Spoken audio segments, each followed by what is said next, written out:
Complessivamente nel mese sono cadute precipitazioni fino anche a triple rispetto alla norma degli ultimi 30 anni su diverse stazioni. Anche dal punto di vista termico la situazione è decisamente al di fuori del comune, avendo un mese di febbraio probabilmente complessivamente su tutte le stazioni superiore a tutti i dati registrati negli ultimi 30 anni. Un febbraio così non si registrava da anni e solo nel 2014 e nel 2016 si sono registrate più precipitazioni di questo.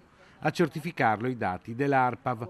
Nel mese appena passato sono caduti mediamente in Veneto 170 mm di acqua.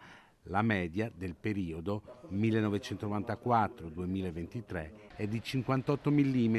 Abbiamo un grafico che illustra rispetto a tutti gli anni come si è presentato il mese, in questo caso il mese di febbraio, dal punto di vista della precipitazione nell'asse delle X, nell'asse orizzontale e nell'asse verticale della media delle temperature medie sulla regione.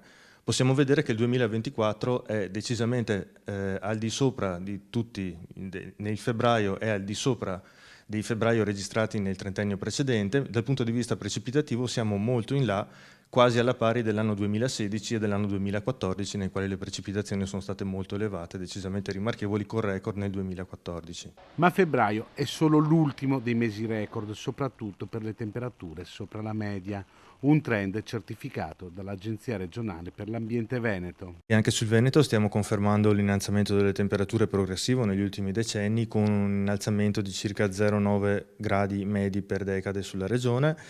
Questo è confermato anche da parte nostra e negli ultimi mesi, tra l'altro negli ultimi 6 mesi, 4 di questi mesi sono stati decisamente sopra norma dal punto di vista termico, quindi si conferma anche negli ultimi periodi questo andamento. Nei prossimi giorni sono in arrivo altre 2 perturbazioni che porteranno precipitazioni in tutto il territorio. Ci hanno interessato finora 2 di questi passaggi, ce ne attendiamo ancora lungo la settimana, forse più brevi e con meno impatto, però ancora sia nella giornata di domani, mercoledì, sia durante il fine settimana.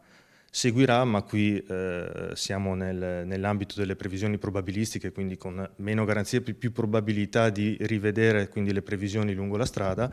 È probabile che ci aspetti una settimana seguente un po' più mite, un po' più stabile, con meno precipitazioni, se non quasi nulle.